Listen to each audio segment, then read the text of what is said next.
ওলি আল্লাহর পরশ লেগে হয়েছে বরকতময় ভূমি। আমরা ইস্তাম্বুলে উপস্থিত হয়েছি। ইস্তাম্বুলের যে ঐতিহাসিক কিল্লা রয়েছে এখন সেখানে উপস্থিত হয়েছে। মনে রাখবেন এখানে সেই মাজার বিদ্যমান রয়েছে যেখানে আজ থেকে প্রায় 5 বছর পূর্বে আমরা হাজিরা দিয়েছিলাম। এই স্থান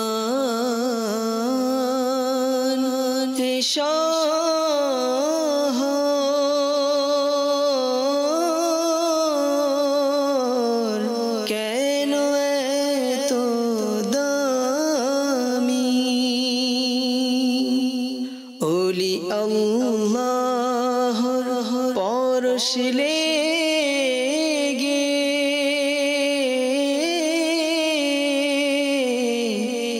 হয়েছে বরকতময় ভূমি। আমরা একেবারে হযরত আবু সাইবা রাদিয়াল্লাহু তাআলা আনহুর নুরানি মাজারের নিকটে রয়েছে। আল্লাহ করিম ওনার মাজারের উপর নিজের রহমত ও বরকত অবতীর্ণ করুক। হে রব্বে করিম, সাহাবায়ে কিরামের প্রতি আমাদের অনেক মোহাব্বত, পবিত্র আহলে বায়াতের সাথে আমাদের বড়ই ভালোবাসা রয়েছে। হে আল্লাহ, আমাদের এই মোহাব্বত এবং এই ভালোবাসার সদকায় আমাদের বেহিসাব মাগফিরাত নসিব করো। তুর্কির মধ্যে দাওয়াত ইসলামিক উন্নতি দান করো, আমাদেরকে সাহায্য করো। সাল্লু আলাল হাবিব সাল্লাল্লাহু তাআলা আলা মুহাম্মদ সাল্লাল্লাহু আলাইহি ওয়াসাল্লাম। প্রিয় ইসলামী ভাইয়েরা এবং মাদানী চ্যানেলের দর্শক শ্রোতা, এই মুহূর্তে আমরা সেই মহান মাজার শরীফে উপস্থিত হয়েছি যেখানে আজ থেকে কয়েক বছর পূর্বে, প্রায় 5 বছর পূর্বে যখন তুর্কিতে মাদানী কাফেলায় সফর করেছিলাম তখন ওনার মাজারে এসেছিলাম। উদ্দেশ্য শেখ আজিজ মাহমুদ হুদাই রহমতুল্লাহ তাআলা আলাইহি। ওনার মাজারে আমাদের সাথে আশ্চর্য অলৌকিক ঘটনা ঘটেছিল, সেটার দৃশ্য আপনাদেরকে দেখাই। আজ যে মোবারক মহান ব্যক্তির দরবারে আমরা যাচ্ছি, শেখ আজিজ মাহমুদ হুদাই রহমতুল্লাহ তাআলা আলাইহি, তার একটা ফজিলত হলো এই যে তার মাজারে আগত ব্যক্তিরা কখনো পানিতে ডুববে না, এমন দোয়া তিনি তার মাজারের জিয়ারতকারীদের জন্য করেছিলেন। আজ আমাদের সেখানে যাওয়ার সৌভাগ্য অর্জন হচ্ছে। আরও অনেক ফজিলত রয়েছে, তার অনেক কারামতও আমরা শুনেছি, সেগুলো আপনাদেরকে সেখানে গিয়ে বলবো। এই স্থান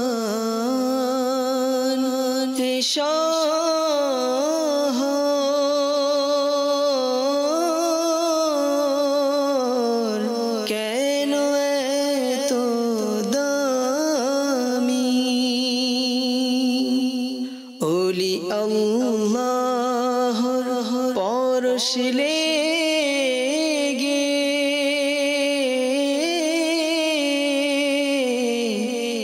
হয়েছে বরকতময় ভূমি।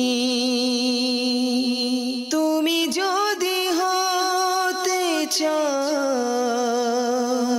খোদার প্রিয় ভজন,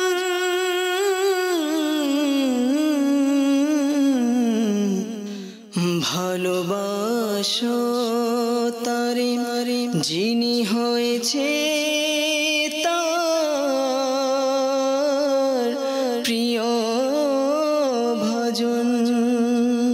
আমার প্রিয় ইসলামী ভাইয়েরা এবং মাদানী চ্যানেলের দর্শক শ্রোতা, ইস্তাম্বুলের নিকটবর্তী একটি দ্বীপে আমরা উপস্থিত হয়েছি। আল্লাহর ওলিগণ দুনিয়ার যে স্থানে থাকুক নিজের রং লুকিয়ে রাখেন, তিনি নিজের জগৎ নিজেই তৈরি করেন। সারা পৃথিবীর মানুষ তাদের দরবারে হাজির দেওয়া নিজের জন্য সৌভাগ্য মনে করেন। আলহামদুলিল্লাহ, অনুষ্ঠান জিয়ারতে মোকামাতে মুকাদ্দাসায় আজ যে মহান ব্যক্তির দরবারে উপস্থিত হয়েছি তিনি হলেন হযরত শেখ আজিজ মাহমুদ হুদাই রহমতুল্লাহ তাআলা আলাইহি, যার বহু আলোচনা আমরা শুনেছি এবং তার ব্যাপারে যে বিষয় শুনেছি, তার যে ফজিলত সমূহ শুনেছি, তার জীবনের অবস্থা সমূহ শুনেছি, তার প্রতি বিশ্বাস আরও বেড়ে গেছে। তিনি তার যুগের কাজে ছিলেন এবং একজন চিফ জাস্টিস হিসেবে নিজের দায়িত্ব পালন করেছিলেন। ঘটনা ছিল যে এমন, তার যুগে এক ব্যক্তি এভাবে শপথ করল যে, এভাবে বলল, যদি আমি হজে যেতে না পারি তবে আমার স্ত্রী 3 তালাক। তখন হজ সন্নিকটে আসলেন, কোনো কারণে তিনি যেতে পারেননি। কিন্তু তার স্ত্রী কাজীর নিকটে এসে দাবি করল যে, আমার স্বামী বলেছিলেন যদি হজে যেতে না পারি তাহলে স্ত্রীকে তালাক। এখন আমার উপর তো তালাক সংগঠিত হয়েছে, ফয়সালা শুনিয়ে দিন। স্ত্রী বলেন, কিন্তু আমার স্বামী বলছেন যে তিনি হজ করেছেন, কিন্তু তিনি আমাদের সামনে থেকে কোথাও যাননি। কাজী অর্থাৎ হযরত আজিজ মাহমুদ হুদাই রহমতুল্লাহ আলাইহি সেই ব্যক্তিকে ডাকলেন এবং ডেকে জিজ্ঞাসা করলেন, ঘটনা কি? তুমি বলছো যে তুমি হজ করেছ, এবং সেই সময় হজের সফর অনেক দিনের লম্বা পথ ছিল, সম্ভবত কয়েক মাসের সফর ছিল। তুর্কি আরব শরীফ হতে অনেক দূরে, কিন্তু সে লোকটি বলছে আমি হজ করেছি। তিনি জিজ্ঞাসা করলেন তার নিদর্শন কি? লোকটি বললেন আমি অমুক লোকের সাথে সাক্ষাৎ করেছি, অমুক ব্যক্তিকে খেজুর দিয়েছি, অমুক স্থানে তার সাথে সাক্ষাৎ করেছি। তখন বিচারক বলেন তুমি কোথাও যাওনি, এখানেই ছিলে। তুমি বলছো কয়েক মিনিটের মধ্যে সকল স্থান ঘুরে এসেছ। কিছু বর্ণনা এমন সে বলছে কয়েক দিনের মধ্যে, কিন্তু সে সফর ছিল কয়েক মাসের। অতঃপর এমন করা হলো যে তিনি লোকটিকে বন্দী করলেন। এখন তুমি কারোর সাথে সাক্ষাৎ করবে না, এবং নিজের সৈন্যদেরকে শহর হতে 10 কিলোমিটার দূরে দাঁড় করিয়ে দিলেন, যেন হজ থেকে আগত কাফিলার লোকদের সেখানে থামিয়ে দেওয়া হয়। কাফিলা থামিয়ে দেওয়া হলো। শেখ আজিজ মাহমুদ হোদাই, যিনি সেই যুগের কাজী ছিলেন, তিনি সেই কাফিলার কাছে গিয়ে পৌঁছালেন। গিয়ে তাদেরকে জিজ্ঞাসা করলেন অমুক ব্যক্তিকে চেনো? তারা বলল হ্যাঁ, তিনি তো আমাদের সাথে হজে ছিলেন। তার নিদর্শন কি আছে? বললেন তিনি আমাদেরকে খেজুর দিয়েছেন। কেউ বলেন আমার সাথে সাক্ষাৎ করেছিলেন। এখন জনাব তার বিশ্বাস হলো এমন কিছু ঘটেছে। এখন সেই লোকটির সাথে সাক্ষাৎ হলো, এটা কি করে সম্ভব হলো? তিনি ইশারা করলেন যে আমি অমুক বুজুর্গের নিকট গিয়েছিলাম, তিনি আমার উপর এমন কিছু ফয়েজ প্রদান করলেন। তিনিও সেখানে পৌঁছলেন এবং সেখানে ইলম এবং বরকত লাভ করতে চাইলেন।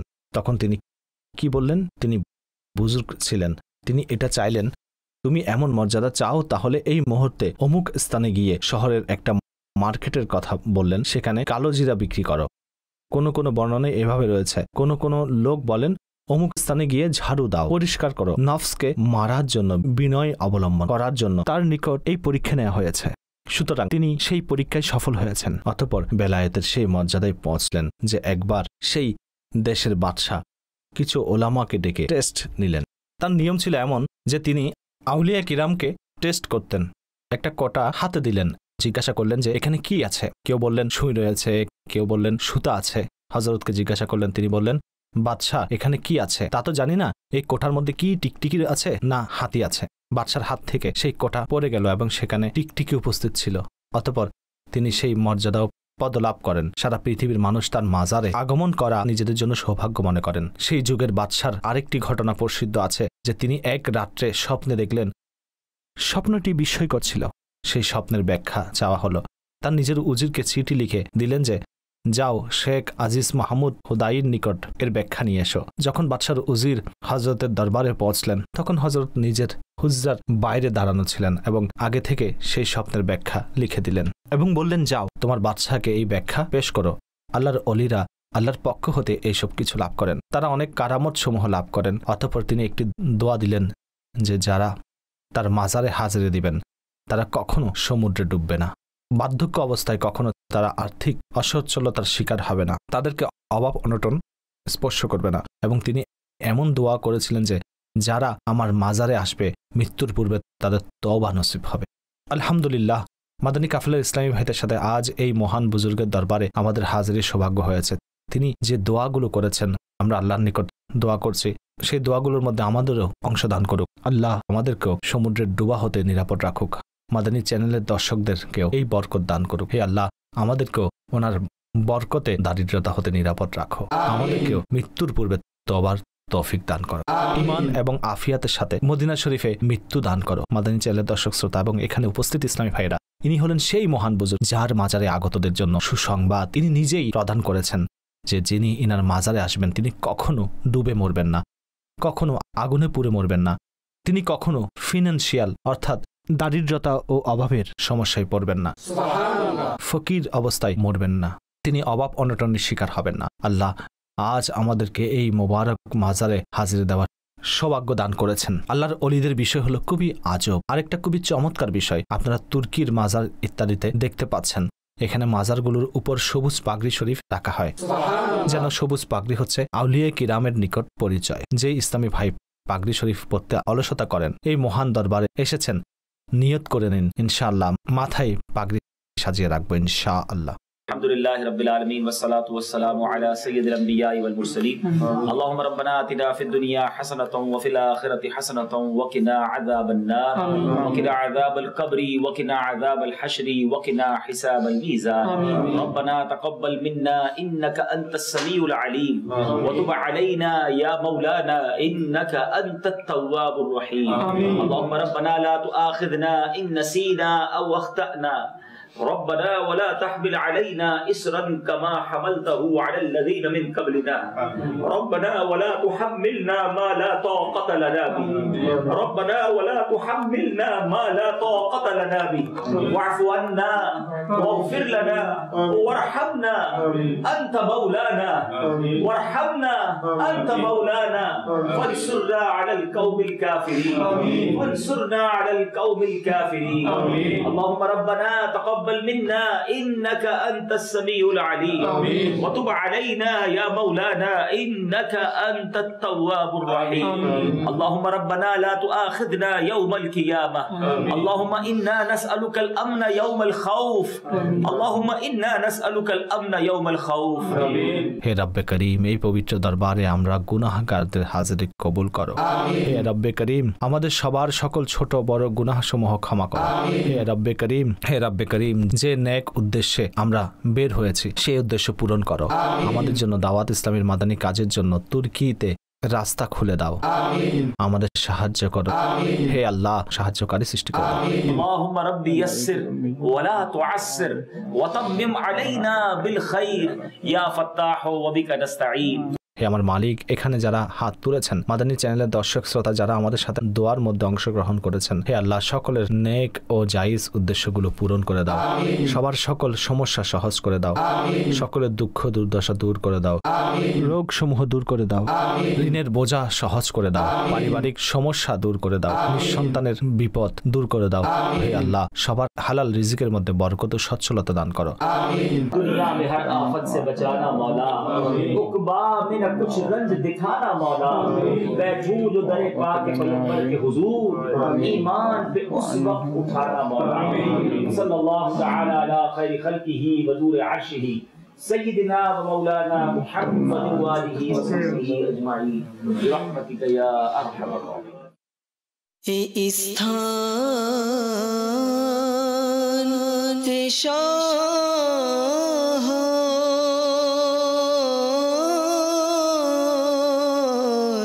কেন এত দামি, ওলি আল্লাহর পরশ লেগে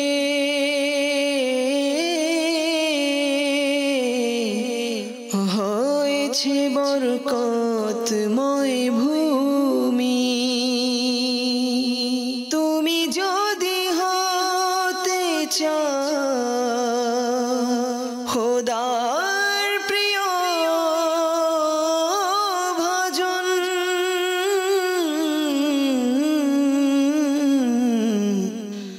ভালোবাসো তারে যিনি হয়েছে তার প্রিয় ভজন।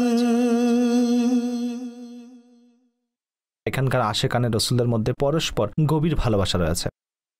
এখনই আমরা হযরত আজিজ মাহমুদ হুদাই রহমতুল্লাহ আলাইহির লঙ্গর করেছি। এগুলো যে কোনো স্থানে পাওয়া যায়। নিজের সাথে কিছু মিষ্টি সামগ্রী নিয়ে যাবেন, তাতে মোহাব্বতের বহিঃপ্রকাশ পায়। আল্লাহ তাআলা আমাদের মোহাব্বতকে অটুট রাখুক। দুনিয়ার যেখানেই মুসলমানরা রয়েছেন, আশ্চর্য বিষয় হলো এই বর্ষার ঋতু ছিল, কিন্তু ফজরের নামাজের মধ্যে মসজিদও পরিপূর্ণ। এটা আমাদের জীবনে স্মরণীয় ফজর হবে। আল্লাহ করুক সমগ্র দুনিয়ায় মুসলমানদের জন্য এই সৌভাগ্য নসিব হয়, যেন আমাদের মসজিদগুলো এভাবে আবাদ হয়। দাওয়াত ইসলামীর সঙ্গ দিন, ইনশাআল্লাহ মসজিদ ভরা সংগঠন চালু থাকবে।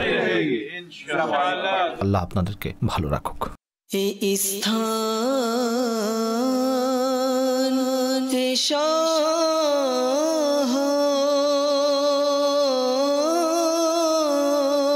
শহর কেন এত দামি,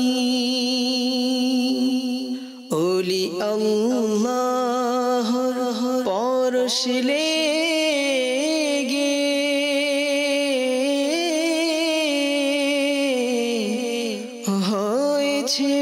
বরকতময় ভূমি। তুমি যদি হতে চাও ওলি আল্লাহ